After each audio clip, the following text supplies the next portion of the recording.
Assalamu alaikum dear students. I hope all of you are fine and doing well. I am your biology instructor Dr. Jamshed. आज हम MD-CAT biology का जो unit discuss करने लगे हैं that is variety of life. ये जो topic है दैट इज़ अबाउट वायरसेस। तो वायरोलॉजी हमारे पास एक टर्म है that is actually branch of biology that deals with the study of structure, function and life cycle of different viruses. तो virology के अंदर हम वायरसेस के स्ट्रक्चर को पढ़ते हैं। वायरसेस का स्ट्रक्चर क्या है, उनकी शेप, सिमेट्री क्या है, उनको कैसे क्लासीफाई करते हैं, कैसे उनका लाइफ साइकिल चलता है, कैसे वो वायरल डिजीज़ काज करते हैं डिफरेंट ऑर्गेनिजम्स के अंदर। तो ये सारे टॉपिक्स हमने इस यूनिट के अंदर डिस्कस करनी है। तो फर्स्ट ऑफ ऑल हम अपने टॉपिक की तरफ जाने से पहले थोड़ा सा इंट्रोडक्शन ले लेते हैं कि ए सेलुलर लाइफ या नॉन सेलुलर जो पार्टिकल्स हैं वो होते क्या हैं एक्चुअली ए सेलुलर लाइफ वो लाइफ होती है जो सेलुलर स्ट्रक्चर के बगैर हो। मतलब कोई भी पार्टिकल जिसके पास साइटोप्लाज्म नहीं है उसे आप नाम देंगे ए सेलुलर लाइफ, ए सेलुलर पार्टिकल का। तो वायरसेस भी बेसिकली उनमें से एक है। तो हम देखते हैं कि ए सेलुलर लाइफ क्या होती है। This is a form of life without any cellular structure. तो वायरस के पास भी अपना साइटोप्लाज्म नहीं होता, अपना बायोसिंथेटिक मशीनरी नहीं होती, तो इसलिए इसे हम ए सेलुलर पार्टिकल का नाम देते हैं। और नेक्स्ट हमारे पास 3 तरह के ए सेलुलर पार्टिकल्स हैं। नंबर 1 हमारे पास है वायरस। अब जो कंप्लीट मैच्योर इन्फेक्शियस वायरस होते हैं उसे वेरियोन का नाम भी देते हैं। तो ये हमारे पास नॉन लिविंग है। नॉन लिविंग के अंदर हम इसे कंसीडर करते हैं ए सेलुलर का मतलब भी यही है कि विदाउट सेल, ठीक है, जिसके अंदर कोई लाइफ एग्जिस्ट ना करती हो, लिविंग करैक्टरिस्टिक्स उसके अंदर इतनी ज़्यादा मौजूद ना हो जो उसे सपोर्ट कर सके कि ये लिविंग ऑर्गेनिज्म है। और अगर इसकी केमिकल कंपोजिशन की अगर हम बात करते हैं तो that is composed of nucleocapsid. Nucleocapsid का मतलब है कि इसके अंदर एक न्यूक्लिक एसिड होगा और दूसरा हमारे पास कैप्सिड एक प्रोटीन कोट होता है that is made up of कैप्सोमेयर्स।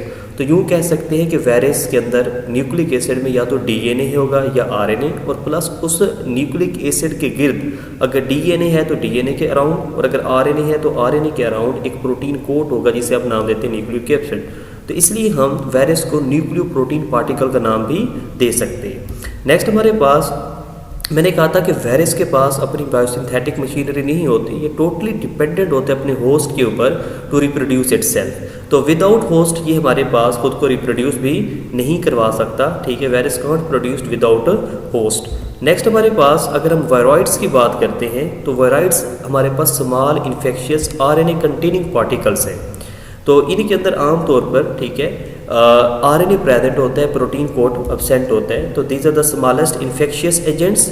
और इनकी केमिकल कंपोजिशन को देखें तो दे आर, ठीक है, infectious agents without protein coat. और इनमें हमारे पास सोलली जस्ट इसके अंदर सर्कुलर सिंगल स्ट्रैंडेड आरएनए होते हैं। तो इन शॉर्ट हम कह सकते हैं कि viroids are small infectious agents containing simply RNA. और इंसान के अंदर, ठीक है, जो डिजीज़ ये काज करते हैं, ठीक है, वो हेपेटाइटिस से हम आगे बढ़ेंगे कि कौन सी हेपेटाइटिस वायरॉइड्स काज करते हैं। नेक्स्ट हमारे पास है प्रायोन्स। पी से आपने याद रखना है प्रोटीन। तो प्रायोन्स की केमिकल कंपोजिशन के अंदर जस्ट आपको क्या नज़र आएंगे, जस्ट आपको प्रोटीन नज़र आएगी। और 1983 के अंदर हमने इसे डिस्कवर किया।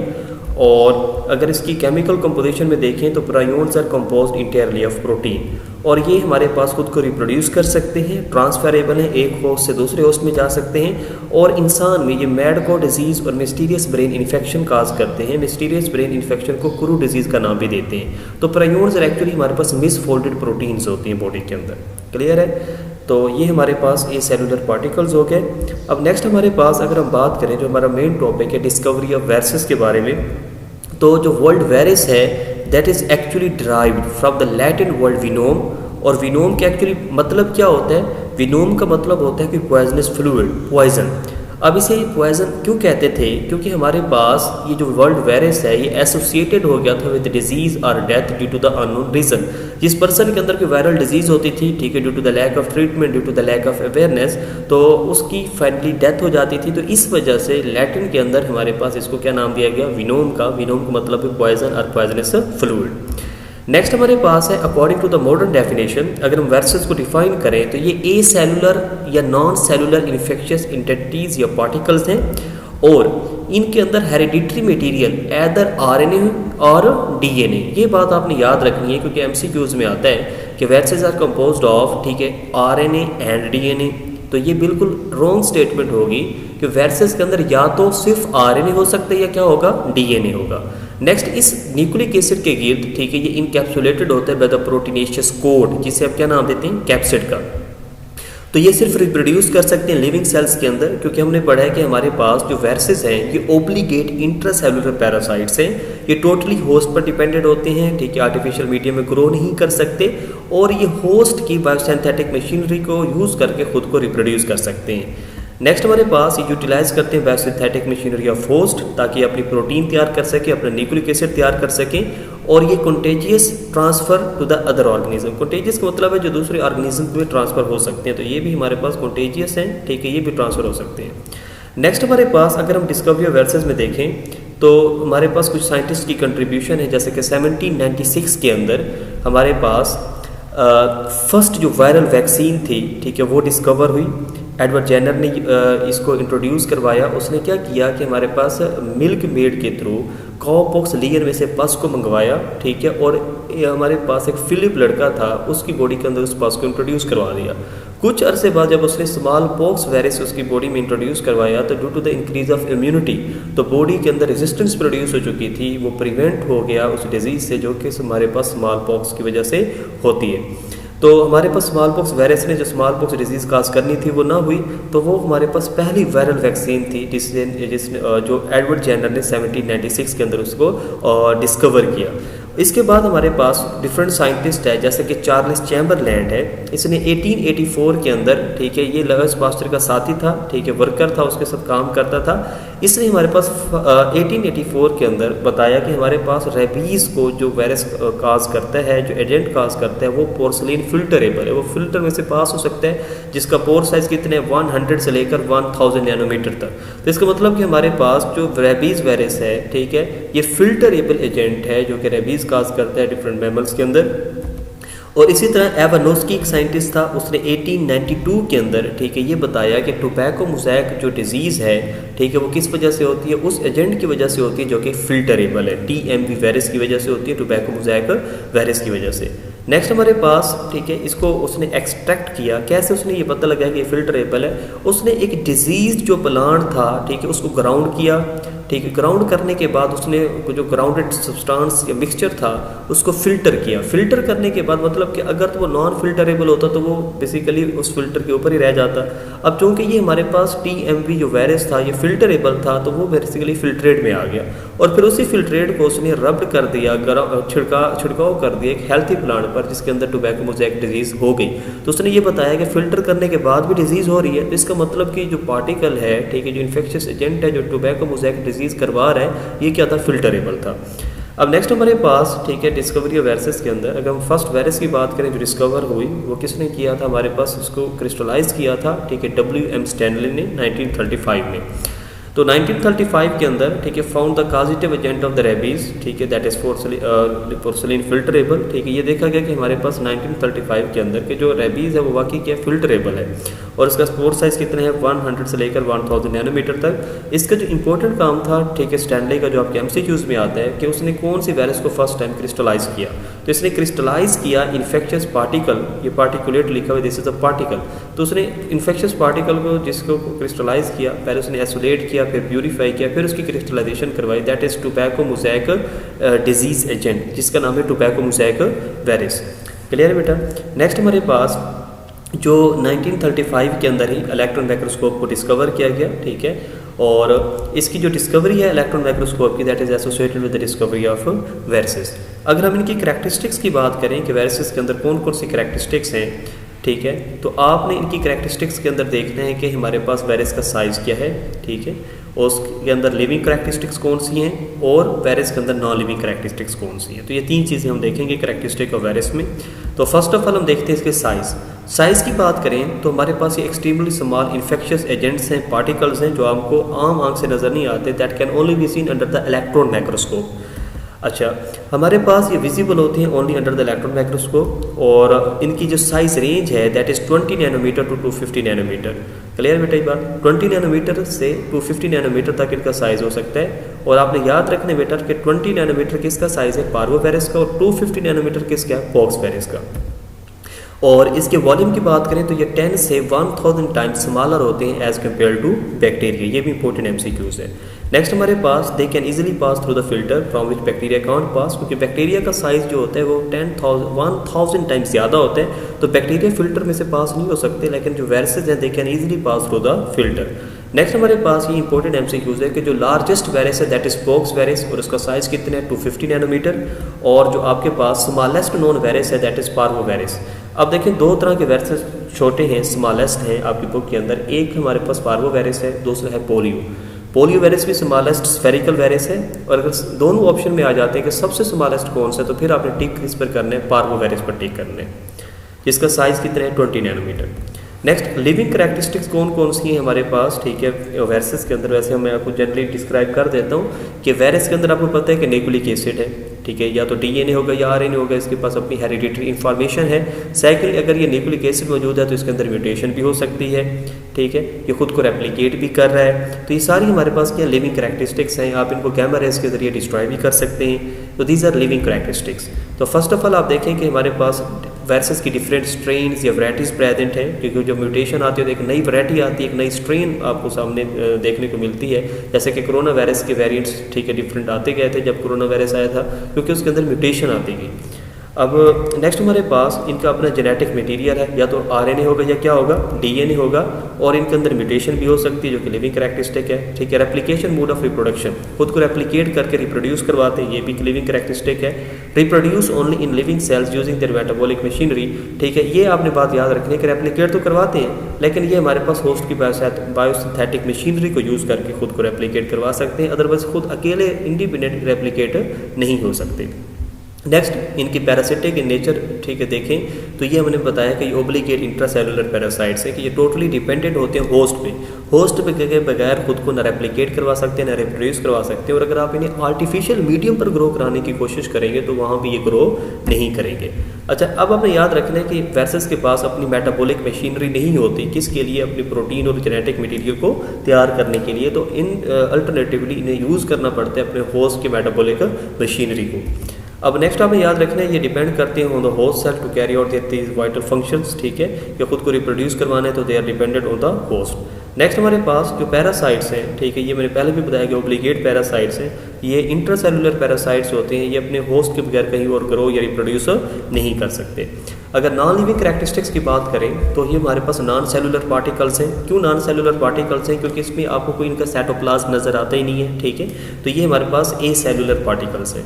अच्छा, इनके अंदर कोई इंजाइम या कोई इंजाइम भी प्रेजेंट नहीं है, और अगर इनकी मेटाबॉलिक एक्टिविटीज़ की बात करें, ठीक है, तो इनकी कोई अपनी मेटाबॉलिक एक्टिविटीज़ भी नहीं है, और ना ही दूसरी बात, ठीक है, आप ये रेस्पिरेटरी एक्टिविटी इनके अंदर नहीं होती, और आप इनको आसानी के साथ क्रिस्टलाइज भी कर सकते हैं और बोटल्स के अंदर स्टोर भी कर सकते हैं। अच्छा, मैंने पहले बता दिया कि रेस्पिरेटरी एक्टिविटी नहीं होती, और सेकेंडली हमारे पास ये इनर्ट इन्फेक्शियस पार्टिकल्स हैं जो कि सेल के बाहर प्रेजेंट होते हैं। अगर सेल के अंदर आते हैं तो होस्ट की बायोसिंथेटिक मशीनरी को यूज़ करके रेप्लिकेट कर सकते हैं, अदरवाइज ये हमारे पास क्या होंगे, non living inert infectious particles outside the cell.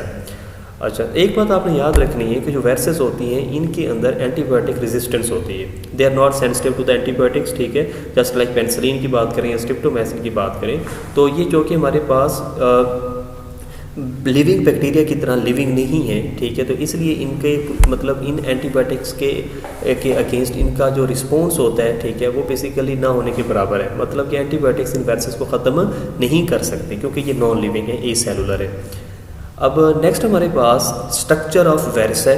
अगर हम स्ट्रक्चर को वैसे तो हम थोड़ा सा डिस्क्राइब कर चुके हैं कि इसके अंदर न्यूक्लियोकैप्सिड होता है, मतलब प्रोटीन और न्यूक्लिक एसिड, तो दो पार्ट्स में हम इसे डिवाइड कर लेते हैं। एक वायरस का आउटर कोट होता है, ठीक है, जो कि हमारे पास आउटर कवरिंग है, प्रोटीन कोट। अच्छा, एक तो कोट में आप देखेंगे कि न्यूक्लिक एसिड के बगैर कैप्सिड ऑफ प्रोटीन है, ठीक है, मतलब capsid protein, capsid covering present होती है। और सेकेंडली इन कैप्सिड को बेसिकली एक पॉलीमर है, और इनके जो बिल्डिंग ब्लॉक्स हैं वो हमारे पास वो कौन से होते हैं, कैप्सोमियर्स होते हैं। जैसे कि इंसान का आईडी कार्ड होता है जो बताता है कि इसका नाम क्या है, तो इसी तरह एक वायरस के आइडेंटिफिकेशन कार्ड को अगर हम देखें तो उसका number of capsomeres present in the capsid, कि कैप्सिड में कितने कैप्सोमियर्स हैं जो कैप्सिड को बना रहे हैं। जैसे कि हमारे पास 162 कैप्सोमेर्स प्रेजेंट होते हैं in the capsid of herpes virus और 252 कैप्सोमेर्स प्रेजेंट है in the capsid of adenovirus. ये हमारे पास इंपॉर्टेंट MCQs है। तो अगर आपसे कोई कुछ पूछते हैं या बताता है कि 252 कैप्सोमेर्स प्रेजेंट है in the capsid of which virus, तो आप आसानी के साथ बताएंगे कि ये हमारे पास एडिनोवायरस की बात हो रही है। अच्छा, इस कोड के बाहर, ठीक है, कैप्सिड के बाहर एक इन्वेल्प भी हो सकता है। ये सिर्फ उन वायरसेस के अंदर होगा जो इन्वेल्प्ड वायरसेस हैं। अब ये इन्वेल्प आता कहाँ से है, ठीक है, ये हर तमाम वायरसेस के अंदर नहीं प्रेजेंट होता, कुछ नेकेड वायरसेस भी होती है विदाउट इन्वेल्प, और ये ड्राइव्ड होता है। ये बड़ा इंपॉर्टेंट MCQs है, पास पेपर का MCQs है कि हमारे पास इन्वेल्प जो वायरस के अंदर प्रेजेंट है ये आता कहाँ से है। तो आपने बेटा याद रखना है कि हमारे पास this envelope is actually derived from the cell membrane of host cell. जब ये होस्ट सेल्स के सेल से बाहर निकलते हैं रेप्लिकेट होकर, तो ये होस्ट की सेल मेम्ब्रेन को से ही अपने इन्वेल्प को बनाते हैं। तो this is actually derived from the cell membrane of host cell. अच्छा, फिर आउटर कोट के बाद इसका इनर कोर होता है, ठीक है, और ये इनर पार्ट होता है कोर, और इसके अंदर हमारे पास या तो जीनोम होता है, ठीक है, मतलब DNA और RNA, और प्लस इसके साथ कुछ वेरियस प्रोटीन या इंजाइम्स प्रेजेंट हो सकते हैं। अब जीनोम या तो मैंने कहा RNA होगा, या तो RNA वायरस होगा, या हमारे पास उसके अंदर DNA होगा, तो उस वायरस को आप DNA वायरस का नाम देंगे। और वेरियस प्रोटीन्स के अंदर इंजाइम्स हो सकते हैं, जस्ट लाइक प्रोटीएज इंजाइम है, इंटीग्रेज है, रिवर्स ट्रांसक्रिप्टेज है। ये हमारे पास उसका स्ट्रक्चर है, ठीक है। आप देखें कि ये अंदर की तरफ आपको ये जीनोम नज़र आ रहा है, ठीक है, सिंगल स्ट्रैंडेड अगर है तो ये 2 RNA के स्ट्रैंड्स आपको नज़र आ रहे हैं, और इसके गिर्द आपको देखें ये हेक्सागोनल शेप के अंदर इसका कैप्सिड नज़र आ रहा है, that is made of capsomere, और इसके बाहर आपको क्या नज़र आ रहा है, इन्वेल्प नज़र आ रहा है, ठीक है। तो ये इन्वेल्प वायरस है, इसके गैर अपना इन्वेल्प है। इन्वेल्प के अंदर ये हमारे पास कुछ ग्लाइकोप्रोटीन्स आपको नज़र आ रही हैं, ठीक है, डिफरेंट तरह की ग्लाइकोप्रोटीन स्टडेड होती हैं द इन्वेल्प, और इन्वेल्प के अंदर ये हमारे पास आउटर प्रोटीन कोट है जिसे कैप्सिड का नाम देते हैं, और अंदर की तरफ ये जीनोम प्रेजेंट है। अब एक बात आपने याद रखनी है कि व्हाट इज़ वेरियोन, मैंने शुरू में भी बताया है कि this is a complete mature and infectious protein and nucleic acid particle, या न्यूक्लिक प्रोटीन पार्टिकल का नाम भी इसे आप दे सकते हैं। अच्छा, नेक्स्ट हमारे पास अगर वायरसेस की शेप्स की बात करें तो हमारे पास 2 तरह की सिमेट्री इनमें देखने में मिलती है, 2 फॉर्म्स ऑफ सिमेट्री। नंबर 1 हमारे पास इकोसाहेड्रल। इकोसाहेड्रल वो होते हैं जिसमें 20 फेसेस हों। तो अगर तो हमारे पास ये इकोसाहेड्रल है तो या तो ये पॉलीहेड्रल होगी या क्या होगी, स्फेरिकल शेप होगी। और इसमें होता क्या कि कैप्सोमेर्स अरेंज हो जाते हैं इन द 20 ट्राइंगल, जैसा कि ये पॉलीहेड्रल आपको वायरस की शेप नज़र आ रही है, ठीक है। तो इसके अंदर हमारे पास इकोसाहेड्रल शेप है, ठीक है, पॉलीहेड्रल, इसमें कैप्सोमेर्स 20 ट्राइंगल्स के अंदर क्या हो जाते हैं, अरेंज हो जाते हैं। और नेक्स्ट हमारे पास है हेलिकल। हेलिकल हमारे पास क्या होती है, रॉड शेप्ड होती है, ठीक है, और इसके अंदर कैप्सोमेर्स अरेंज हो जाती है इन द होलो कॉइल, जैसे कि आपको नज़र आ रही है, this is a helical shape, rod shaped है, ठीक है, कैप्सोमेर्स एक कॉइल की शक्ल में अरेंज है। नेक्स्ट हमारे पास आपने एक बात याद रखनी है कि जो ग्लाइकोप्रोटीन जो स्पाइक्स होती हैं, ठीक है, ये एडिशनल प्रोटीन्स होती हैं किसके ऊपर, इन्वेल्प के ऊपर, ठीक है। ये किस में काम आती हैं, ये बेसिकली वायरस को अपने रिसेप्टर या अपने होस्ट सेल को रिकोगनाइज करने में हेल्प करती हैं। ये हमारे पास डिफरेंट तरह की वायरसेस की शेप्स हैं, ठीक है, कोई स्फेरिकल है, कोई पॉलीहेड्रल है, कोई आपको हेलिकल या रॉड शेप नज़र आ रही है, कोई टेडपोल शेप नज़र आ रही है, ये सारी हमारे पास डिफरेंट शेप्स हैं वायरसेस की। नेक्स्ट हमारे पास है बैक्टीरियोफेज। अब बैक्टीरियोफेज का मतलब क्या है, बैक्टीरियो का मतलब बैक्टीरिया, और फेज का मतलब है ईटर। जो बैक्टीरिया ईटर है या बैक्टीरिया को किल करते हैं उन वायरसेस को आप नाम देते हैं बैक्टीरियोफेज का। अब देखें हमारे पास इसकी शेप बैक्टीरियोफेज की कौन सी है, this is a tadpole shape. इसमें 2 पार्ट्स हैं, एक तो आपको ये उसका हेड नज़र आ रहा है और दूसरी आपको इसकी टेल नज़र आ रही है। हेड देखें तो ये कैप्सिड हेड है, उसके अंदर इसका न्यूक्लिक एसिड प्रेजेंट है, ठीक है, जो कि सिंगल स्ट्रैंडेड DNA होता है, और ये हमारे पास हेड को टेल के साथ जो चीज़ कनेक्ट करती है दैट इज़ नेक और कॉलर, ठीक है, और ये हमारे पास उसके विस्कर्स हैं, और ये हमारे पास उसकी टेल है। टेल में देखें 2 तरह की प्रोटीन है, एक ये बिल्कुल इनर ट्यूब कोर आपको नज़र आ रहा है, that is made up of another type of protein, और इसके गिर्द हमारे पास ये देखें ये कॉन्ट्रैक्टाइल प्रोटीन होती है, कॉन्ट्रैक्टाइल शीट जो कि डिफरेंट प्रोटीन से मिलकर बनती है। तो टेल के अंदर क्या है हमारे पास प्रोटीन, और फिर आपको ये नज़र आती है बेस प्लेट। बेस प्लेट के साथ हमारे पास 2 चीज़ें अटैच होती हैं, एक तो टेल फाइबर जो कि टोटल 6 होती हैं, 1 2 3 4 5 एंड 6, और हमारे पास साथ इसमें ये आपको स्पाइक्स नज़र आ रही हैं, ठीक है। तो बेस प्लेट, टेल फाइबर और स्पाइक्स ये तीनों मिलकर हेल्प करती हैं बैक्टीरियोफेज को पेनिट्रेट करने में या अटैच होने में। क्लियर है बेटा ये बात। अटैचमेंट में हमारे पास जो चीज़ें हेल्प करेंगी वो बेस प्लेट है, टेल फाइबर है, और क्या बेटा स्पाइक्स हैं। और ये बात आपने याद रखनी है, टोटल जो टेल फाइबर हैं कितने होंगे बैक्टीरियोफेज के अंदर, 6 होंगे। अब देखें ये आपको बैक्टीरियोफेज में इकोसाहेड्रल कैप्सिड नज़र आ रहा है, हेक्सागोनल शेप है इसकी, पॉलीहेड्रल भी कह सकते हैं, और ये कैप्सिड के अंदर क्या चीज़ें मौजूद हैं, capsid consist of 12 vertices and 20 faces. ये इकोसाहेड्रल की करैक्टरिस्टिक्स होती है, उसके अंदर 12 वर्टिसेस हैं और 20 के हैं फेसेस हैं। 12 वर्टिसेस की बात करें तो आपको पेंटागोनल या पेंटोज कैप्सिड नज़र आता है, ठीक है। और अगर 20 फेसेस के अतबार से देखें तो इसकी शेप क्या है, हेक्सागोनल या हेक्सोन कैप्सिड। तो अगर 12 वर्टिसेस होंगी तो पेंटागोनल हमारे पास कैप्सिड होगा, और अगर हमारे पास 20 फेसेस हैं तो ये हमारे पास हेक्सागोनल या हेक्सोन कैप्सिड बनाएगा। क्लियर है ये बात। तो ये हमारे पास कैप्सिड की क्या हो सकती है, ठीक है, डिफरेंट शेप्स हो सकती हैं, या तो हेक्सागोनल होगा या क्या होगा, पेंटागोनल। अगर वर्टिसेस में देखें तो हमारे पास 12 वर्टिसेस हैं, पेंटागोनल कैप्सिड है, और अगर फेसेस के अतबार से देखें तो 20 फेसेस हैं, हेक्सागोनल कैप्सिड। अब नेक्स्ट हमारे पास इनकी क्लासिफिकेशन करें तो वर्सेस को अगर हम क्लासीफाई करते हैं तो हम दो चीज़ों पर करते हैं, होस्ट की बेस पे, दूसरा स्ट्रक्चर की बेस पे। होस्ट में बैक्टीरियोफेज है, जो कि इसका होस्ट क्या होगा, बैक्टीरिया होगा, ठीक है। प्लांट वर्सेस हैं और क्या हैं, एनिमल वर्सेस हैं, ठीक है। तो मतलब 3 तरह के होस्ट हैं और 3 तरह के वर्सेस होंगे। अगर बैक्टीरिया होस्ट है तो बैक्टीरियोफेज, प्लांट होस्ट है तो प्लांट वायरस, एनिमल है तो एनिमल वर्सेस। स्ट्रक्चर में देखें तो फर्दर हम इनको डिवाइड करते हैं on the basis of shape of capsid, ठीक है, कैप्सिड की शेप पे और जीनोम की बेस पे। क्लियर है ये बात। इनको मजीद हम डिफरेंट तरह में देखते हैं कि अगर सपोज देखें कि पॉलीहेड्रल कैप्सिड है, हेलिकल है, जीनोम में डीएनए या आरएनए है, तो उस तरह से हम क्लासीफाई कर देते हैं वर्सेस को। अगर classification on the basis of host देखें तो बैक्टीरियोफेज जो बैक्टीरिया पर अटैक करते हैं, बैक्टीरिया को हिट करते हैं, ठीक है। बैक्टीरियोफेज की डिस्कवरी भी आप याद रखें कि 1915 के अंदर टॉट ने फर्स्ट टाइम इसको डिस्कवर किया, और इसे नेम किसने, इसको रीडिस्कवर और नेमिंग किसने की, डी हैर्ले ने की 1917 में। अब देखें बैक्टीरियोफेज, प्लांट और एनिमल, ठीक है, ये 3 तरह के viruses on the basis of host. अब हमारे पास जो बैक्टीरियोफेज है, बैक्टीरिया पर अटैक करेगा, इसके अंदर डीएनए वायरस होता है, ठीक है, पॉलीहेड्रल इसका हेड होता है, और ये उसकी साथ ही उस हेड के साथ, ठीक है, क्या मौजूद होती है, टेल, जैसे कि आपकी बैक्टीरियोफेज की शेप भी नज़र आ रही है। सेकेंडली हमारे पास प्लांट के अंदर देखें तो लेस देन 2000 टाइप्स की वायरल प्लांट डिजीज़ अभी तक नॉन हो चुकी हैं, डिस्कवर हो चुकी हैं, जिसमें हमारे पास एग्जांपल टोबैको मोज़ैक वायरस की है, जो कि हमारे पास रॉड शेप्ड होता है, और ये हमारे पास इसमें क्या होता है, आरएनए जीनोम होता है। तो TMV is RNA containing virus, rod shaped इसका कैप्सिड है, ठीक है। पोटैटो येलो ड्वार्फ वायरस भी हमारे पास प्लांट वायरस में आता है। और नेक्स्ट अगर हम बात करें एनिमल की, तो एनिमल में हमारे पास मोस्टली वायरसेस पैरासाइट्स हैं, जैसे कि राउस सार्कोमा, ये एनिमल में कैंसर काज करता है, ठीक है। पेपो वायरस वार्ड्स काज करता है, ठीक है।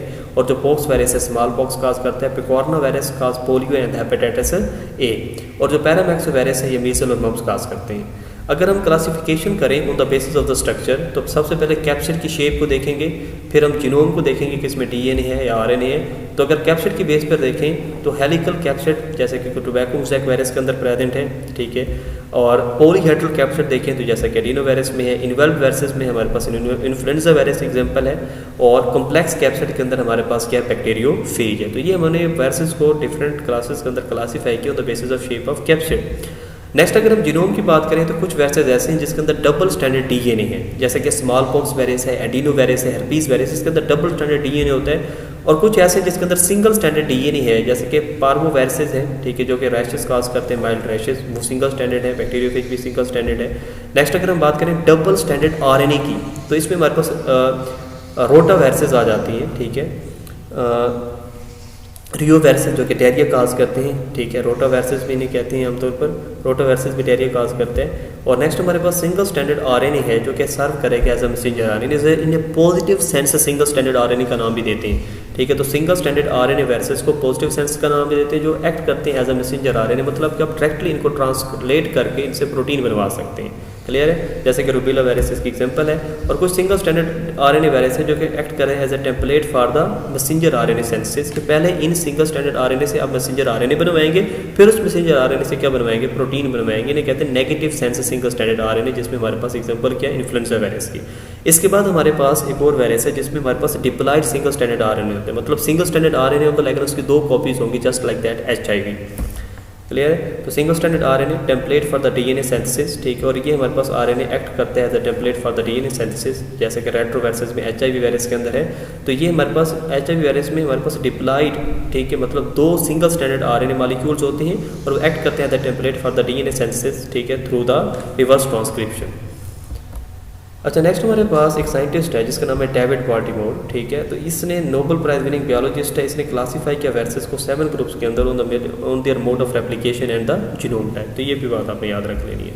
नेक्स्ट हमारे पास स्ट्रक्चर ऑफ बैक्टीरियोफेज की बात करें तो मैंने कहा था कि बैक्टीरियोफेज की शेप क्या होगी, टेडपोल शेप होगी, जैसे कि ये एग्जांपल में डायग्राम में आपको नज़र आ रही है कि ये टेडपोल शेप है, इसका हेड है, दूसरी टेल है, ठीक है।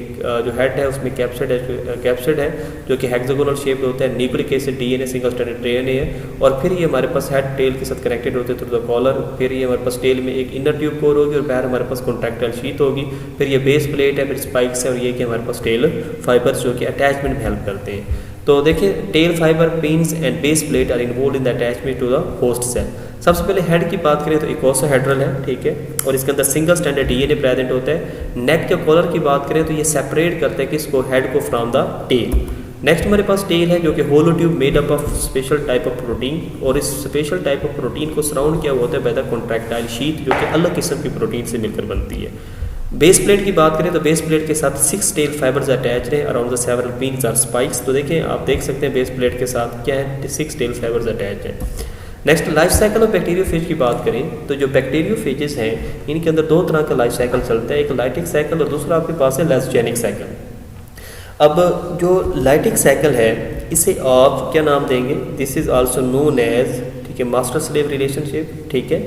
और जो लाइसोजेनिक साइकिल है this is known as host guest relationship. तो ये देखें ये मास्टर स्लेवरी रिलेशनशिप है, इसमें मास्टर कौन होता है, वायरस होते हैं, स्लेव कौन होता है, बैक्टीरिया होता है। और नेक्स्ट हमारे पास इसमें क्या होती है, सेल की लाइसिस, मतलब सेल बर्स्ट हो जाती है, किल हो जाते हैं, होस्ट का सेल क्या हो जाएगा, बिल्कुल ख़त्म हो जाएगा लाइटिक साइकिल के अंदर। लाइसोजेनिक साइकिल में ऐसा नहीं होता, इसमें होस्ट गेस्ट रिलेशनशिप होते हैं। होस्ट कौन सा होता है, वायरस, और गेस्ट होते हैं बैक्टीरिया। तो इसमें हमारे पास, ठीक है, जो बैक्टीरियोफेज है ये रहता है एज अ प्रोफेज, ठीक है, ये जाकर इनकॉर्पोरेट कर लेते हैं, इंटीग्रेट हो जाता है किसके साथ, बैक्टीरियल या होस्ट क्रोमोसोम या डीएनए के साथ। और जैसे जैसे सेल, जो होस्ट सेल अपनी एक्टिविटी करवाएगा वैसे वैसे बैक्टीरिया भी करवाएगा। जैसे कि अगर सपोज बैक्टीरिया खुद को रिप्रोड्यूस कर रहा है तो जो प्रोफेज होगा, जो वायरस होगा, वो भी साथ साथ, ठीक है, खुद को रेप्लिकेट करता जाएगा। अगर वो प्रोटीन तैयार करवा रहे हैं तो वायरस भी क्या करवाएगा, प्रोटीन तैयार करेगा। और नेक्स्ट हमारे पास 2 स्टेप्स होते हैं इसके लाइफ साइकिल के अंदर। नंबर 1 इन्फेक्शियस प्रोसेस है जो कि होस्ट सेल्स के अंदर होता है, और नंबर 2 रेप्लिकेशन प्रोसेस है, ये भी होस्ट सेल के अंदर हो रहा है। इन्फेक्शियस प्रोसेस के अंदर एंट्री होती है, अटैचमेंट होती है, लैंडिंग होती है, एंट्री होती है। और रेप्लिकेशन प्रोसेस के अंदर हम देखते हैं कि होस्ट सेल में कैसे वो वायरस खुद को रेप्लिकेट करवा पा रहा है। अच्छा, फर्स्ट जो स्टेप है दोनों के अंदर, ठीक है, चाहे वो लाइटिक साइकिल है चाहे लाइसोजेनिक साइकिल है, वो दोनों साइकिल के अंदर क्या सेम है, ठीक है, that is the infectious process.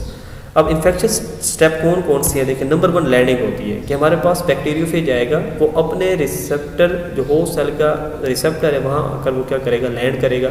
जैसे कि आपको डायग्राम में नज़र आ रहा है कि बैक्टीरियोफेज आकर क्या कर चुके हैं, लैंडिंग कर चुका है अपने होस्ट, मतलब बैक्टीरिया की सेल वॉल के ऊपर, अपने रिसेप्टर साइड पर। लैंडिंग के बाद क्या होगी, attachment and adsorption, by chemical union बनेगा, एडजॉर्प्शन हो जाएगी, अटैचमेंट हो जाएगी। फिर क्या होगी, हमारे पास टेल जो आपने देखी थी, टेल शीट, ठीक है, वो हमारे पास कॉन्ट्रैक्ट करेगी। कॉन्ट्रैक्ट करने से क्या होगा, इनर ट्यूब को नीचे आएगा और वो किस चीज़ को इंजेक्ट कर देगा, ठीक है, होस्ट के साइटोप्लाज्म के अंदर उस डीएनए को। क्लियर है। तो टेल कॉन्ट्रैक्शन के बाद हमारे पास, अब देखिए टेल कॉन्ट्रैक्शन तब होगी जब टेल एक एंजाइम रिलीज करेगी जिसका नाम है लाइसोजाइम। लाइसोजाइम का काम क्या होता है, लाइसोजाइम का काम होता है कि वो सेल वॉल को डिसॉल्व कर देता है और फिर हमारे पास जो इनर ट्यूब कोर है वो इंजेक्ट कर देता है बैक्टीरिया को इनटू द होस्ट सेल। तो देखिए पेनिट्रेशन होगी ये कोर ट्यूब की, और पेनिट्रेशन ऑफ कोर ट्यूब से क्या होगा, डीएनए की इंजेक्शन। डीएनए क्या कर जाते हैं, देखें सबसे पहले लैंडिंग हुई, लैंडिंग के बाद टेल शीथ कॉन्टैक्ट हुई, और कॉन्टैक्ट होने के बाद हमारे पास क्या होगा, लाइसोजाइम रिलीज होगा, वो सेल वॉल को डिसॉल्व कर देगा, ख़त्म कर देगा, ब्रेक कर देगा, और ट्यूब कोर आपको नज़र आ रहा है, ठीक है, ये ट्यूब कोर नीचे इंजेक्ट कर देती है, ठीक है, किसको, सिंगल स्ट्रैंडेड डीएनए को इनटू द होस्ट साइटोप्लाज्म। और ये तो था इन्फेक्शियस स्टेप। इन्फेक्शियस स्टेप में सिंपली क्या होता है कि how DNA get entry into the cell, ठीक है, कि how viral DNA get entry into the cell, this is known as infectious step. उसमें लैंडिंग है, अटैचमेंट, एडजॉर्प्शन है, टेल कॉन्ट्रैक्शन है, लाइसोजाइम का रिलीज होना है, पेनिट्रेशन है, और फिर डीएनए की इंजेक्शन है। अब देखिए replication of bacteriophage lytic cycle में कैसे डिफरेंट है और लाइसोजेनिक साइकिल के अंदर कैसे डिफरेंट है, ये हम देख लेते हैं। बैक्टीरियोफेज जब लाइटिक साइकिल करवा रहा होता है, देखिए लाइटिक साइकिल उन बैक्टीरिया के अंदर होता है जहाँ जिन बैक्टीरिया के अंदर बैक्टीरियोफेज के अगेंस्ट रेजिस्टेंस नहीं होती। तो अगर तो बैक्टीरियोफेज के अगेंस्ट बैक्टीरिया के अंदर रेजिस्टेंस है तो फिर लाइटिक साइकिल की बजाय लाइसोजेनिक साइकिल चलता है। अब रेप्लिकेशन स्टेप के अंदर आपने देख रहे हैं कि फर्स्ट ऑफ ऑल जो डीएनए आपने इंजेक्ट करवाया बैक्टीरियोफेज के इनटू द होस्ट साइटोप्लाज्म, वो जाकर होस्ट के डीएनए के साथ इंटीग्रेट हो जाएगा। सॉरी इंटीग्रेट नहीं होगा, बल्कि उसके ऊपर टेक ओवर कंट्रोल अपना ले लेगा, ठीक है, एक्ट करेगा एज अ मास्टर, और पूरा जो होस्ट का बायोसिंथेटिक मशीनरी है, ठीक है, उस पर वो कब्जा कर लेगा, और उस होस्ट की बायोसिंथेटिक मशीनरी के जरिए वो अपने डीएनए को भी रेप्लिकेट करवाएगा, प्लस वो हमारे पास प्रोटीन भी तैयार करेगा। तो जब प्रोटीन भी तैयार हो जाएगी, ठीक है, प्लस उसके साथ साथ उसके वायरल डीएनए की भी रेप्लिकेशन हो जाएगी, तो वो फिर हमारे पास उन चीज़ों को असेंबल करके नए बैक्टीरियोफेज बना लेगा। तो ये देखिए, ये हमारे पास पूरा प्रोसेस है। इसके अंदर सबसे पहले क्या होता है, पेनिट्रेशन ऑफ बैक्टीरियोफेज, ठीक है, बैक्टीरियोफेज डीएनए। तो फर्स्ट ऑफ ऑल हमने देखा कि इन्फेक्शियस स्टेप के अंदर कि बैक्टीरियोफेज की एंट्री हुई है इनटू द साइटोप्लाज्म, और फिर हमारे पास immediate disintegration of the host genomic DNA, ठीक है। अब देखें, अगर तो लाइसोजेनिक साइकिल चल रहा था तो जीनोमिक डीएनए जो है, होस्ट का जो डीएनए है, उससे हमारे पास अगर तो वो वायरल डीएनए अटैच था तो वो डिसइंटीग्रेट हो जाएगा, अलग हो जाएगा, ठीक है। और अगर वो अटैच नहीं है तो वो क्या करेगा, वो बेसिकली होस्ट की बायोसिंथेटिक मशीनरी पर कब्जा कर लेगा। सिंथेसिस क्या होगी, फेज कंपोनेंट्स की, मतलब कि प्रोटीन और वायरल डीएनए की सिंथेसिस होगी, असेंबली होगी, अब आपस में जुड़ेंगे। देखें, डीएनए आया, उसने होस्ट की बायोसिंथेटिक मशीनरी पर कब्जा किया, तो देखें होस्ट का डीएनए भी तैयार हो रहा है, प्लस प्रोटीन भी तैयार हो रही है, तो जितने भी फेज कंपोनेंट्स हैं सारे तैयार हो रहे हैं। नेक्स्ट स्टेप के अंदर देखें असेंबली हो जाती है, बायोसिंथेसिस के बाद मैचुरेशन, मैचुरेशन के बाद असेंबली, ठीक है। जब न्यू फेज पार्टिकल्स असेंबल हो जाते हैं तो फिर क्या होती है, लाइसिस। असेंबली हुई, मैचुरेशन हुई, और फिर क्या हो जाए, लाइसिस होंगे, और जैसे लाइसिस होगी तो आपको देखेंगे बैक्टीरियोफेज बाहर आ रहे हैं, ठीक है। 25 मिनट्स के अंदर अप्रॉक्सीमेटली 200 कॉपीज न्यू बैक्टीरियोफेज की सिंथेसाइज हो जाती हैं।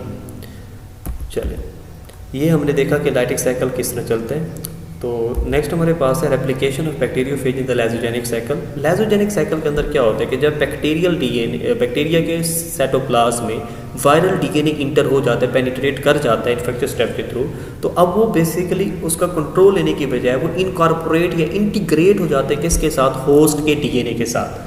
तो वो बेसिकली जाकर वो डॉर्मेंट पड़ा रहा। जब बैक्टीरिया खुद को बेनिफिशन की तरह बेनिफिशन के अंदर खुद को रिप्रोड्यूस करता है, ठीक है, रेप्लिकेट करता है, तो जब वो अपने डीएनए की कॉपी तैयार करते हैं तो साथ वायरल डीएनए की भी क्या तैयार हो जाती है, कॉपी। जब वो अपनी प्रोटीन तैयार करते हैं तो साथ वायरल प्रोटीन्स भी क्या हो जाती हैं, सिंथेसाइज हो जाती हैं। और एक ऐसा स्टेप आता है हमारे पास, कोई भी चीज़ आती है, ठीक है, वो एक्ट करती है एज अ स्टिमुलेंट, और हमारे पास एक प्रोसेस हो जाता है जिसे कहते हैं इंडक्शन। इंडक्शन का मतलब है separation of viral DNA from the host DNA. जब वो डीएनए अलग होगा तो वहाँ से लाइसोजेनिक साइकिल से स्टार्ट हो जाएगा लाइटिक साइकिल, ठीक है। और ये हमारे पास फिर लाइटिक साइकिल में आपको पता है कि वो कंट्रोल कर लेगा बायोसिंथेटिक मशीनरी को, फेज कंपोनेंट्स तैयार होगी, असेंबली होगी, फिर रिलीज हो जाएगी, लाइसिस हो जाएगी। तो देखिए हमारे पास इस प्रोसेस में कि एक बैक्टीरियोफेज आया, ठीक है, वो बेसिकली उसने किया क्या, इस यहाँ से देखें, एक साइकिल चल रहा था, लाइसिस हुई, बहुत सारे बैक्टीरियोफेज निकले, अब वो नए बैक्टीरियल सेल में जाएंगे, अटैचमेंट करवाएंगे, ऑब्जर्प्शन करवाएंगे, ठीक है, लैंडिंग करवाएंगे, और पेनिट्रेशन करवाएंगे किसकी, डीएनए की। अब डीएनए जैसे गया तो वो कंट्रोल लेने की बजाय वो देखें, ये येलो कलर, ब्लू कलर वाला जो है ये होस्ट का डीएनए, और रेड वाला कौन सा है, this is a bacteriophage DNA. तो जो वायरल डीएनए वो जाकर होस्ट के डीएनए के साथ इनकॉर्पोरेट हो गया, ठीक है। जब वो इनकॉर्पोरेट हो गया तो जैसे डीएनए, वायरस का डीएनए बैक्टीरिया के डीएनए के साथ साथ कॉपी होता रहेगा, रेप्लिकेट करता जाएगा। जैसे बैक्टीरिया अपना डीएनए रेप्लिकेट करवा रहे हैं, वैसे वैसे वायरल डीएनए भी क्या हो रहा है, कॉपी हो रहा है, ठीक है, रेप्लिकेशन उसकी चल रही है। तो ये सारा प्रोसेस चलता रहेगा। जब हमारे पास एक ऐसा स्टेप आएगा कि यहाँ से जो वायरल डीएनए वो अलग हो जाएगा, ठीक है, डी अटैचमेंट हो जाएगी, डिसइंटीग्रेशन हो जाएगी, तो वहाँ से स्टार्ट हो जाएगा लाइटिक साइकिल। पहले लाइसोजेनिक साइकिल चल रहा था, ठीक है, कि वो बेसिकली अटैच था किसके साथ, होस्ट के डीएनए के साथ। जब वो अलग हो जाएगा तो अब वो होस्ट की बायोसिंथेटिक मशीनरी का कंट्रोल ले लेगा, और वो फेज कंपोनेंट्स, वायरल प्रोटीन और वायरल डीएनए तैयार करवाएगा, असेंबली करवाएगा, मैचुरेशन होगी, और फिर ये हमारे पास क्या हो जाएंगे, रिलीज हो जाएंगे, ठीक है। तो ये हमारे पास पेनिट्रेशन हो जाती है, देखें, बैक्टीरियोफेज जीनोम की। फिर क्या हो जाता है, become the part of host genome. अब वो जो वायरल हमारे पास डीएनए है वो होस्ट के जीनोम का पार्ट बन चुका है, ठीक है, बिकम डॉर्मेंट, और ये खुद को रेप्लिकेट करवाता रहता है अलोंग द होस्ट जीनोम, ठीक है। इसमें अब देखें इंडक्शन होगी। इंडक्शन के बाद क्या होता है, हमारे पास disintegration of the host DNA. Host DNA से वो वायरल जो डीएनए है वो डिसइंटीग्रेट हो जाएगा, अलग हो जाएगा, और होस्ट की बायोसिंथेटिक मशीनरी पर कब्जा कर लेगा, और क्या तैयार करवाएगा, फेज कंपोनेंट्स, ठीक है। वायरल डीएनए की रेप्लिकेशन होगी, वायरल प्रोटीन की सेंसेस होगी, असेंबली होगी, ठीक है, और असेंबली के बाद क्या होगी, हमारे पास मैचुरेशन, और फिर ये रिलीज हो जाएंगे। क्लियर था। तो अप्रॉक्सीमेटली 25 मिनट्स में 200 कॉपीज इस तरह बैक्टीरियोफेज की सेंसिटाइज हो जाती हैं। अब नेक्स्ट हमारे पास कुछ वायरल डिजीजेस हैं जिन्हें हमने डिस्कस करने हैं। फर्स्ट ऑफ ऑल हमारे पास है हर्पीस सिंप्लेक्स, ये ओरल हर्पीस है, ठीक है। तो ये हमारे पास आमतौर पर ओरल पार्ट्स के अंदर इन्फेक्शन काज करते हैं, हर्पीस सिंप्लेक्स टाइप 1। और जो टाइप 2 होता है वो वजाइनल हर्पीस काज करते हैं। तो हर्पीस सिम्प्लेक्स जो है, ठीक है, oral herpes, that is caused by the herpes simplex type 1 virus, जो कि डीएनए इन्वॉल्व्ड वायरस है। सोर्स ऑफ ट्रांसमिशन की बात करें तो ओरल सेक्रेशन या फिजिकल कॉन्टैक्ट विद सोर्स और बाय द ऑब्जेक्ट्स, कि जिसको और हर्पीस सिम्प्लेक्स है, अगर आप उसका टूथब्रश इस्तेमाल करेंगे, यूटेंसिल्स को यूज़ करेंगे, ठीक है, या उनके जो ज़ख्म हैं, ठीक है, जो थ्रस्ट पड़े हुए हैं, ठीक है, ओरल थ्रस्ट या ओरल रैशेस पड़े हुए हैं, उनको आप कॉन्टैक्ट में आएंगे, उनके फिजिकल कॉन्टैक्ट में, तो तब ये हमारे पास वायरस क्या हो सकता है, ट्रांसमिट हो सकता है एक बॉडी से दूसरी बॉडी में। सिम्टम्स क्या होंगे, ब्लिस्टर्स बनेंगे, ठीक है, और हमारे पास एक्टोडर्मल टिश्यू के अंदर जो एपिथेलियल लेयर होती है उनमें मौजूद वेसल्स जो है, ब्लड वेसल्स, उनके अंदर लीजन इंजरी हो जाती है, तो वेस्कुलर लीजन्स हो जाएंगे in epithelial layer of ectodermal tissue. और मोस्टली ये किस चीज़ कहाँ का इन्फेक्ट करते हैं, साइट ऑफ इन्फेक्शन के mouth, lips and the skin sides. Immunization के अंदर देखें तो एंटीवायरल ड्रग्स ये मौजूद हैं और अवॉइड किया जाए कॉन्टैक्ट से, ताकि हमारे पास इसकी ट्रांसमिशन ना हो सके। स्मॉल पॉक्स की बात करें तो ये हमारे पास पॉक्स वायरस की वजह से काज होती है ये डिजीज़, और जो कि double stranded DNA involved virus है। सोर्स ऑफ ट्रांसमिशन के अंदर देखें तो person to person contact and via the respiratory droplets, ठीक है। तो अगर हमारे पास पर्सन एक स्मॉल पॉक्स वाला पेशेंट है, उसके साथ आप कॉन्टैक्ट में आते हैं तब भी ट्रांसमिट हो सकता है, या वो रेस्पिरेटरी ड्रॉपलेट्स के थ्रू भी स्मॉल पॉक्स वायरस को आपकी बॉडी में ट्रांसफर कर सकते हैं। सिम्टम्स क्या होती है कि बॉडी के ऊपर रेज्ड फ्लूइड फिल्ड वेसिकल्स बनते हैं, जो कि बाद में पस्ट्यूल्स बन जाती हैं और पिटेड स्कार्स बन जाते हैं। ये ठीक है, ये स्पेलिंग आप देख लेना, दीज आर एक्चुअली स्कार्स, ठीक है। तो ये हमारे पास जिसे आप नाम देते हैं पॉक्स का, तो पहले फ्लूइड फिल्ड वेसिकल्स बनेंगे, फिर वो रप्चर हो जाएंगे, फिर स्कार्स बने जाएंगे, जिसे स्कार्स को आप क्या नाम देंगे, पॉक्स का नाम देंगे। 1980 के अंदर ये डिक्लेयर कर दिया गया था by the World Health Organization कि स्मॉल पॉक्स इस पूरी दुनिया से क्या हो चुका है, ख़त्म हो चुका है, रेडिकेट हो चुका है। लेकिन अभी भी हमारे पास जो डेवलपिंग कंट्रीज़ हैं उनके अंदर ये स्मॉल पॉक्स वायरस प्रेजेंट है, और बाकायदा इसके अगेंस्ट क्या मौजूद है, वैक्सीनेशन अवेलेबल है। मीजल्स की बात करें तो ये आरएनए इन्वॉल्व्ड वायरस के थ्रू होता है, ठीक है, जिसका नाम पैरामैक्सो वायरस है। और इसके सोर्स ऑफ ट्रांसमिशन को देखें तो मीजल्स ट्रांसमिट होता है थ्रू कफिंग एंड स्नीजिंग, और इसके सिम्टम्स में फीवर होता है, रनी नोज होता है, कफ होती है, रेड आइज हो जाती हैं, रेड फ्लैट फैशेस आ जाते हैं स्किन के ऊपर।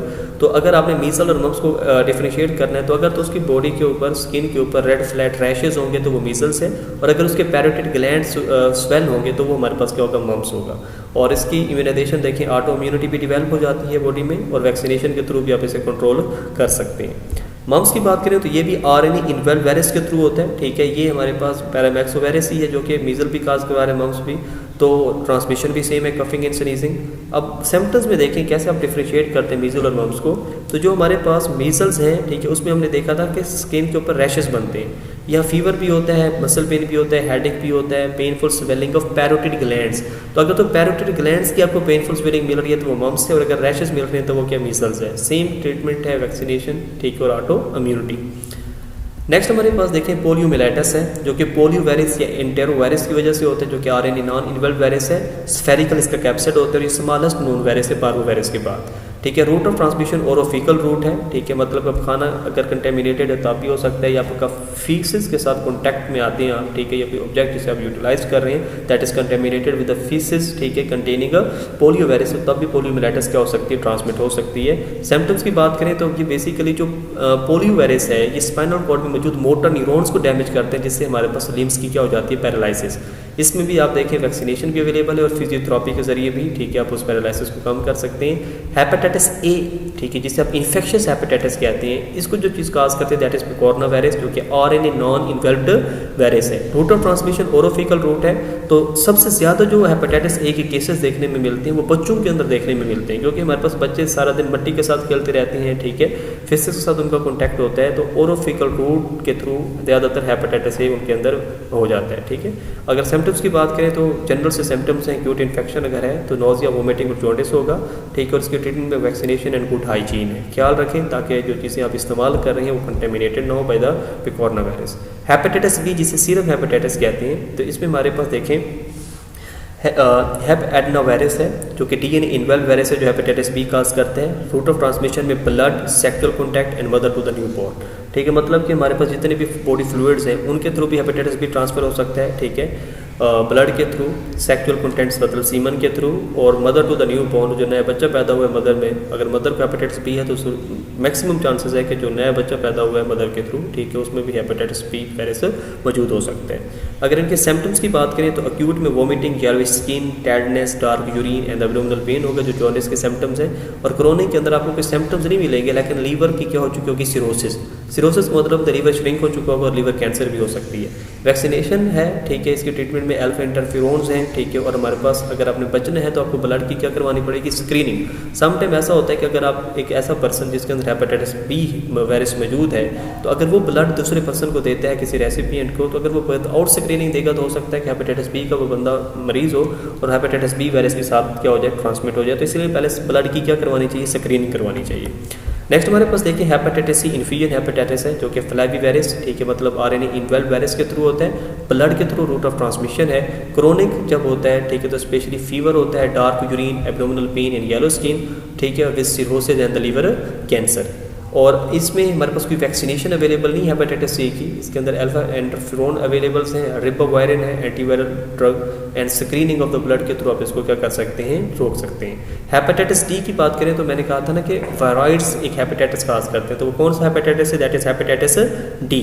और रूट ऑफ ट्रांसमिशन क्या इनकी ब्लड और सीरम, ठीक है, और ये हमारे पास इसके सिम्टम्स वही हैं जो कि हेपेटाइटिस बी के थे, क्लियर है, अक्यूट एंड क्रोनिक सिम्टम्स इसके अंदर आएंगे और इसकी ट्रीटमेंट भी वही हेपेटाइटिस बी वाली। हेपेटाइटिस ई की बात करें तो आरएनए इन्वॉल्व वायरस से काज करते हैं, ओरोफिकल रूट है जस्ट लाइक हेपेटाइटिस ए, और इसके अंदर एक्यूट इन्फेक्शन है, मतलब nausea, vomiting, diarrhoea and jaundice. और इसमें गुड हाइजीन, अगर आप मतलब कंटेमिनेटेड फूड्स से कंटेमिनेटेड ऑब्जेक्ट से दूर रहते हैं, आप गुड हाइजीन का ख्याल कर रहे हैं, तो देन आपके अंदर ये हेपेटाइटिस सी ट्रांसमिट नहीं होगा। अच्छा, नेक्स्ट हमारे पास है एड्स। एड्स भी हमारे पास, ठीक है, जो कि HIV की वजह से होता है, ठीक है, एक्यूट इम्यून डेफिशिएंसी सिंड्रोम है, that is caused by RNA envelope virus, मतलब HIV। Route of transmission blood to sexual contact है। और जब एड्स बंदे के अंदर हो जाता है तो एक्चुअली जो HIV है वो मोस्टली इन्फेक्ट करते हैं हेल्पर टी लिम्फोसाइट्स को, तो इम्यूनिटी का लेवल एड्स के अंदर बहुत कम हो चुका होता है, ठीक है, तो इसलिए हमारे पास बाकी जो पैथोजेंस हैं, ठीक है, they find a easy target, ठीक है, टू इन्फेक्ट दैट ऑर्गेनिज्म। जिसके अंदर एड्स होगा उसमें हमारे पास बाकी पैथोजेंस आसानी के साथ अटैक करके डिजीजेस काज कर देते हैं, इन्फेक्शन काज कर देते हैं, और इन्फेक्शंस को जो कि इम्यूनिटी के कम होने की वजह से होते हैं कहते हैं अपॉर्चुनिस्टिक इन्फेक्शंस, ठीक है, और साथ साथ लिम्फ नोड्स भी क्या कर चुके होते हैं, स्वेल। इसके अगेंस्ट भी अभी तक वैक्सीन अवेलेबल नहीं है। आपने याद रखने के सबसे खतरनाक जो वायरसेस होते हैं वो आरएनए वायरसेस होते हैं, क्योंकि उनके अंदर हमारे पास म्यूटेशन के चांसेस क्या होते हैं, ज़्यादा। नेक्स्ट हमारे पास, ठीक है, हमने डिस्कवरी ऑफ HIV को हम देख लेते हैं कि HIV की डिस्कवरी में हमें क्या क्या चीज़ें मिलती हैं। तो फर्स्ट ऑफ ऑल आपने याद रखना है कि HIV किसका एब्रीविएशन है, that is human immunodeficiency virus, ठीक है, और ये हमारे पास काज क्या करता है, एड्स, ठीक है, काजिटिव एजेंट एड्स का that is acute immune deficiency syndrome. Syndrome कहते हैं कलेक्शन ऑफ डिजीजेस को, क्योंकि जब HIV होता है तो इम्यूनिटी लेवल फ्लॉप हो चुका होता है, कोलैप्स कर चुका होता है, तो जो भी डिजीजेस होती हैं, ठीक है, वो due to the low immunity की वजह से होती हैं, कलेक्शन ऑफ डिजीजेस हो जाते हैं, तो इसे कहते हैं acute immune deficiency syndrome. Next हमारे पास इसको आइडेंटिफाई किसने किया, बाय द रिसर्च टीम, ठीक है, पास्टर इंस्टीट्यूट की थी, ठीक है, इस the national institute of USA, ठीक है, वहाँ पर टीम काम कर रही थी जो कि रिसर्च कर रही थी, तो वहाँ पर उन्हें HIV आइडेंटिफाई हुआ, ह्यूमन इम्यून डेफिशिएंसी वायरस 1984 के अंदर। नेक्स्ट अगर स्ट्रक्चर ऑफ HIV की बात करें तो ये रेट्रोवायरसेस हैं, ठीक है, रेट्रोवायरसेस हमारे पास एनिमल ट्यूमर प्रोड्यूसिंग वायरसेस होती हैं, ठीक है, RNA कंटेनिंग वायरसेस हैं, स्फेरिकल शेप है हमारे पास HIV। तो देखें HIV की शेप क्या, दिस इज अ स्फेरिकल, और साथ ही आपको इसका इन्वेल्प नज़र आ रहा है, देखें दिस इज़ अ इन्वेल्प, ठीक है, और इन्वेल्प के अंदर आपको क्या स्टडेड नज़र आ रही है, क्या फंसी नज़र आ रही है, ग्लाइकोप्रोटीन या स्पाइक्स नज़र आ रही हैं, ठीक है, दीज आर द स्पाइक्स। इनका स्ट्रक्चर भी हम देखते हैं। तो देखें दिस इज़ द इन्वेल्प, और इसके अंदर ये देखें, इसके बाद मैट्रिक्स है, फिर आपको ये देखें दिस इज़ द, ठीक है, कोनिकल शेप। HIV का क्या होता है, कैप्सिड होता है, that is made up of capsomeres, और इसके अंदर आपको ये एक RNA मॉलिक्यूल है, ये दूसरा RNA molecule, 2 single standard RNA molecules नजर आते हैं, प्लस इसके अंदर 3 तरह के आपको क्या नजर आएंगे, एंजाइम्स। वह अच्छा, एक आपके पास इंटीग्रेज होगा, प्रोटीज एंजाइम होगा, और क्या होगा, रिवर्स ट्रांसक्रिप्टेज होगा। अब देखें हमारे पास इन्वेल्प के पास देखें, ये इन्वेल्प वायरस है, this is envelope cell membrane of the host. इसके अंदर आपको स्पाइक्स नजर आ रही हैं, ठीक है, स्पाइक्स में देखें इसकी ग्लाइकोसाइलेशन हो चुकी होती है, इसलिए इन्हें ग्लाइकोप्रोटीन्स कहते हैं। 2 पार्ट्स होते हैं, बाहर वाले पार्ट को कहते हैं ग्लाइकोप्रोटीन 120, और ये जो ग्लाइकोप्रोटीन GP120 है ये होस्ट सेल के साथ इसे अटैच करने में हेल्प करती है। और दूसरी हमारे पास नीचे क्या होते हैं, ग्लाइकोप्रोटीन 41 GP41, जो कि हमारे पास सेल को होस्ट की सेल मेम्ब्रेन में फ्यूज होने में हेल्प करती है। दिस इज क्रिटिकल और important for the cell fusion. Next हमारे पास देखें कैप्सिड के अंदर 2 सिंगल HIV RNA आपको नजर आ रहे हैं, these are the 2 single HIV RNA molecules, और ये हमारे पास साथ ही रिवर्स ट्रांसक्रिप्टेज एंजाइम है जो एक्चुअली वायरल RNA को कन्वर्ट करता है during the life cycle into the double stranded DNA। तो वायरल RNA चेंज हो जाते हैं वायरल DNA के अंदर, इस प्रोसेस को रिवर्स ट्रांसक्रिप्शन का नाम देते हैं। This is done by the reverse transcriptase enzyme. Next हमारे पास देखिए इंटीग्रेज एंजाइम है। इंटीग्रेज एंजाइम का काम ये होता है कि वो वायरल डीएनए को होस्ट के डीएनए के साथ, ठीक है, या होस्ट आरएनए लिखा हुआ है, ठीक है, आपने याद रखना है कि होस्ट के डीएनए के साथ, ठीक है, जो वायरल डीएनए इनकॉर्पोरेट होता है, this is done by the integrase. इस प्रोसेस को कहते हैं इंटीग्रेशन। इंटीग्रेशन है हमारे पास इनकॉर्पोरेशन और attachment of viral DNA with the host DNA आपने लिखने, आरएनए नहीं लिखना। नेक्स्ट हमारे पास प्रोटीएज है। जब हमारे पास एचआईवी अपना साइकिल कंटिन्यू करता है, ये होस्ट की बायोसिंथेटिक मशीनरी को इस्तेमाल करके वायरल प्रोटीन्स बनवाता है, वायरल आरएनए बनवाता है। अब जो वायरल प्रोटीन्स तैयार होती हैं वो लार्ज होती हैं, ठीक है, बड़ी बड़ी, तो हमारे पास प्रोटीएज आता है, ठीक है, ये ब्रेक करते हैं लार्ज स्ट्रक्चरल प्रोटीन्स को इनटू द स्मॉलर वन, फिर असेंबली होती है, फिर एक नया एचआईवी बन जाता है। ये जितने भी इंजाइम्स आपने पढ़े ये बनवाता कौन है? होस्ट बनवाता है, ठीक है, ये इसके अपने नहीं होते, चाहे इंटीग्रेज है, चाहे प्रोटीएज है, चाहे रिवर्स ट्रांसक्रिप्टेज है। नेक्स्ट अगर हम लाइफ साइकिल ऑफ एचआईवी को देखें तो this is the life cycle of HIV. सबसे पहले हमारे पास देखें बाइंडिंग होती है, देखिए डायग्राम के अंदर बाइंडिंग हो गई on the surface of T cell. अब देखें एचआईवी होस्ट स्पेसिफिक है, ये सिर्फ उन सेल्स को जाकर इन्फेक्ट करेगा जिसके पास CD4 रिसेप्टर्स होते हैं, ठीक है। तो ये देखें this is the CD4 cell, helper T lymphocyte, यहाँ देखें आपको ये CD4 रिसेप्टर नजर आ रहे हैं प्लस CCRS भी नजर आ रहे हैं। तो फर्स्ट ऑफ ऑल, ठीक है, आपने याद रखना है कि एचआईवी होस्ट स्पेसिफिक है, it can infect only those cells which have CD4 receptors. तो सबसे पहले on the surface of T cell HIV bind to the CD4 receptor and one of the two coreceptor that is CXCR4 और the CCRS, ठीक है। तो ये दो receptors हैं CXCR4 और दूसरा CD4, इनके साथ आकर बाइंडिंग होती है, ठीक है। नंबर 2 हमारे पास क्या होती है? फ्यूजन। फ्यूजन का मतलब है कि जो वायरस है वो फ्यूज करेगा with the host cell membrane, ठीक, और अपने जेनेटिक मटेरियल को किसके अंदर, सेल के अंदर क्या कर देगा? रिलीज कर देगा, ठीक है। देखें हमारे पास जब इसकी फ्यूजन होती है तो इन्वेल्व बाहर रह जाते हैं, मैट्रिक्स भी बाहर रह जाता है, कैप्सिड अंदर आ जाता है। कैप्सिड में आरएनए भी होते हैं, डिफरेंट तरह के एंजाइम्स भी होते हैं, ठीक है। फिर क्या होती है? अनकोडिंग, ठीक है। अनकोडिंग का मतलब है कि कैप्सिड अलग और इसने रिलीज कर दिया एंजाइम्स और आरएनए को इनटू द होस्ट साइटोप्लाज्म। अच्छा, फिर क्या होगी? रिवर्स ट्रांसक्रिप्शन होगी। रिवर्स ट्रांसक्रिप्शन में हमारे पास रिवर्स ट्रांसक्रिप्टेज एक्ट करेगा हमारे पास सिंगल स्टैंडर्ड आरएनए मॉलिक्यूल का एज ए टेम्पलेट और एक कंप्लीमेंट्री सिंगल स्टैंडर्ड डीएनए तैयार करेगा। फिर इस सिंगल स्टैंडर्ड डीएनए को आप रेप्लिकेट करके complementary double stranded DNA molecule में कन्वर्ट कर देंगे। अब जब रिवर्स ट्रांसक्रिप्शन हो जाएगी, ठीक है, रिवर्स ट्रांसक्रिप्टेज के थ्रू, तो अब ये हमारे पास जो डीएनए है वो कहाँ चला जाएगा? होस्ट के न्यूक्लियस में, और न्यूक्लियस में जाने के बाद इसकी क्या होगी? इंटीग्रेशन। इंटीग्रेशन का मतलब होता है कि जो एचआईवी डीएनए है जो सेल के न्यूक्लियस में इंटर हुआ है, इंजाइम इंटीग्रेज की मदद से, ठीक है, वो होस्ट के जो होस्ट सेल है उसके डीएनए को कट करेगा और इसमें इंसर्ट क्या कर देगा? एचआईवी डीएनए इंसर्ट कर देगा। This process is known as integration. Simply अगर आप इंटीग्रेशन को डिफाइन करते हैं तो insertion of viral DNA into the host DNA, this is known as integration done by the integrase enzyme. Next हमारे पास असेंबली होती है, मतलब जब इंटीग्रेशन हो गई तो आप आरएनए मॉलिक्यूल्स भी वायरस के तैयार करवाएंगे, उसकी प्रोटीन भी तैयार करवाएंगे। इसे कहते हैं ट्रांसक्रिप्शन एंड ट्रांसलेशन के। इंजाइम जो आरएनए पॉलीमरेज है वो आरएनए कॉपीज बनाएगा डीएनए से, तो हमारे पास वायरल जो एचआईवी आरएनए है, ठीक है, वो या तो इंसर्ट हो जाएगा into the new virus particle या वो प्रोसेस हो जाएगा और ट्रांसलेट होकर क्या बनवाएगा? HIV protein. तो जब एचआईवी प्रोटीन भी तैयार हो जाएंगे और एचआईवी आरएनए भी तैयार हो जाएगा तो फिर होगी असेंबली। असेंबली में क्या होता है? लॉन्ग जो प्रोटीन चेन्स है फर्स्ट ऑफ ऑल आप उसे कट करते हैं with the help of protease, ठीक है, और जो न्यू वायरस वो असेंबल हो जाता है with this protein and HIV RNA, और फिर इसकी क्या हो जाती है? बडिंग।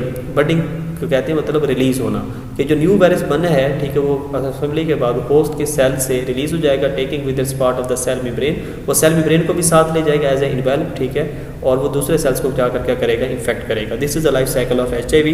अब इसे देखते हैं कि फर्स्ट ऑफ ऑल अटैचमेंट या एब्जॉर्प्शन हुई, फिर क्या हुई? पेनिट्रेशन या इसे अनकोटिंग भी कहते हैं, फिर रिवर्स ट्रांसक्रिप्शन हुई। रिवर्स ट्रांसक्रिप्शन के बाद वायरल जो जीनोम आरएनए था वो डिसइंटीग्रेट हो गया, ब्रेक डाउन हो गई उसकी, और फिर हमारे पास इसकी रेप्लिकेशन हुई तो ये डबल स्टैंडर्ड डीएनए मॉलिक्यूल तैयार हो गया। फिर इंटीग्रेशन, होस्ट के डीएनए के साथ वायरल डीएनए जाकर अटैच हो गया, फिर प्रोवायरस वो बन गया। जब वो अटैच हो जाते हैं, इंटीग्रेशन हो जाती है, तो फिर वो प्रोफेज या प्रोवायरस बन जाता है जो कि अपना मैसेंजर आरएनए तैयार करता है, ठीक है, और वायरल जीनोमिक आरएनए तैयार करते हैं। मैसेंजर आरएनए से वो प्रोटीन बनवाएगा और वायरल आरएनए के साथ उन प्रोटीन को अटैच करके असेंबल करके वो एक नया एचआईवी पार्टिकल बना देगा, ठीक है। फिर बायोसिंथेसिस ऑफ प्रोटीन होगी मैसेंजर आरएनए के बाद, मैचुरेशन होगी, असेंबली होगी, और वो हमारे पास जो एचआईवी है वो क्या हो जाएगा? रिलीज हो जाएगा। इसे कहते हैं बडिंग, ठीक है। तो ये हमारे पास लाइफ साइकिल ऑफ एचआईवी था। नेक्स्ट अगर हम सिम्टम्स ऑफ एड्स की बात करते हैं, ठीक है, तो आपने याद रखना है कि हमारे पास फर्स्ट ऑफ ऑल जो फर्स्ट स्टेज होती है वो एसिम्प्टोमेटिक होती है, मतलब एसिम्प्टोमेटिक कैरियर फर्स्ट स्टेज के अंदर आपको देखने को मिलेगा। कौन कौन से हमारे पास सिम्टम्स आते हैं वो हम देखते हैं। फिर सेकंड स्टेज आती है जिसमें एड्स रिलेटेड कम्प्लेक्स आपको नजर आता है, ठीक है।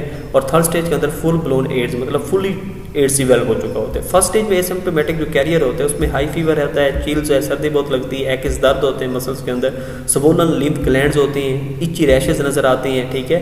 और ये 9 मंथ या उसके बाद ये क्या हो जाते हैं, डिसअपियर हो जाते हैं, ठीक है। 9 मंथ के लिए आपको ये सिम्टम्स नजर नहीं आएंगे, लेकिन इस दौरान अगर आप, ठीक है, स्टैंडर्ड जो HIV टेस्ट है वो करवाएंगे तो वो क्या आएगा, पॉजिटिव आएगा, जिसमें आप वायरल एंटीबॉडीज देखते हैं। सेकंड स्टेज में, ठीक है, देखिए person is heavy positive for the standard HIV test during the first stage. और सेकंड स्टेज में देखें जो इसे आप एड्स रिलेटेड कम्प्लेक्स कहते हैं, जो नेक है उसके अंदर लिम्फ ग्लैंड्स स्वेल हो जाते हैं, आर्मपिट और ग्रोइन के अंदर लिम्फ नोड स्वेल हो जाते हैं, ठीक है, नाइट स्वेट्स आते हैं, अच्छा, कफ और फ्लू हो जाता है मुसलसल, ठीक है, डायरिया हो जाता है, मेमोरी लॉस हो जाती है, क्योंकि HIV जस्ट जाकर CD4 हेल्पर टी लिम्फोसाइट को इन्फेक्ट नहीं करता, कुछ ब्रेन सेल्स होते हैं जिनके पास CD4 रिसेप्टर्स होते हैं उनको भी जाकर इन्फेक्ट करता है।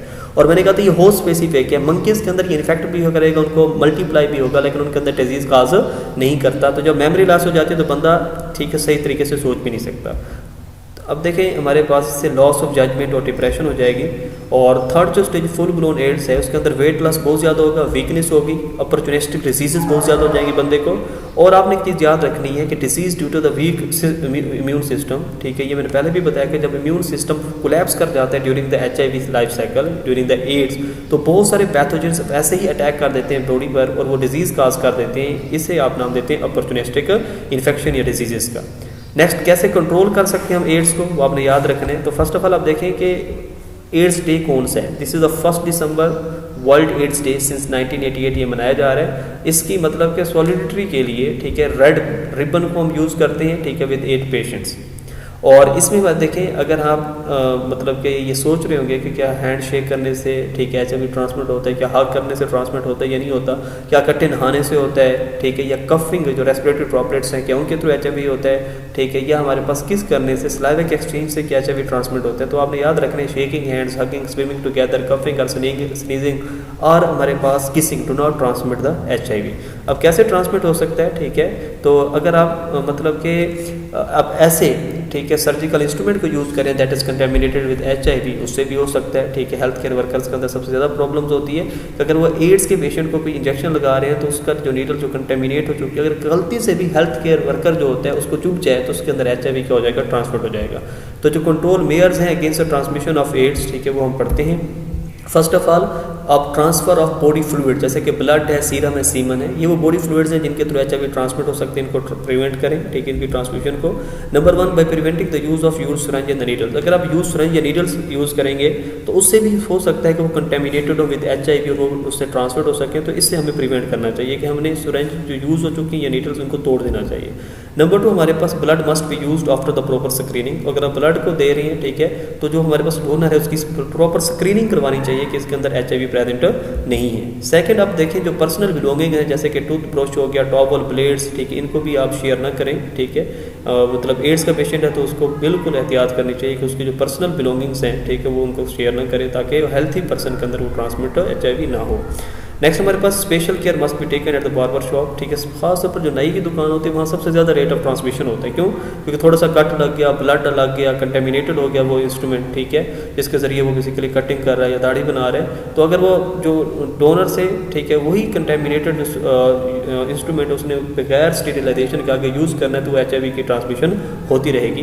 तो बार्बर शॉप पे आपने बहुत एहतियात करनी है। नेक्स्ट हमारे पास इमोरल सेक्सुअल एक्टिविटीज़, क्योंकि फर्स्ट ऑफ ऑल जो एड्स डिस्कवर हुआ था वो होमोसेक्सुअल पेशेंट्स में हुआ था, ठीक है, तो फिजिशियन ने देखा, रिपोर्ट किया कि होमोसेक्सुअल पेशेंट्स के अंदर HIV की ट्रांसमिशन ज़्यादा है, तो इमोरल जो सेक्सुअल एक्टिविटीज़ हैं उससे भी रिफ्रेन करना चाहिए। और हमारे पास जो H पॉजिटिव जो मदर हैं, ठीक है, उनको दूध नहीं पिलाना चाहिए बच्चे को, ठीक है, ये बड़ी इंपॉर्टेंट बात है कि पॉजिटिव HIV जो हमारे पास मदर है मस्ट नॉट फीड बेबी। तो ये हमारा टॉपिक था, that is a variety of life. I hope कि आपको ये अंडरस्टैंडिंग हो गई होगी। फिर भी अगर कोई आपको कन्फ्यूजन है इनके टॉपिक से रिलेटेड, जितना आपका सिलेबस था उसके मुताबिक मैंने सारा करवा दिया। अब साथ ही साथ इंशाल्लाह मैं आपसे अगर आपको इसके से रिलेटेड प्रैक्टिस एमसीक्यूज चाहिए तो मेरे व्हाट्सएप नंबर पे आप रब्ता कर सकते हैं, ठीक है। कमेंट में आप मुझसे पूछ लें मेरा व्हाट्सएप नंबर, और अगर आपको कोई इंक्वायरी है तो वो भी आप कमेंट्स के अंदर शेयर कर सकते हैं। तो इंशाल्लाह नेक्स्ट वीडियो हम लेकर आएंगे नेक्स्ट टॉपिक के बारे में। तब तक इजाज़त दें, अल्लाह हाफिज़।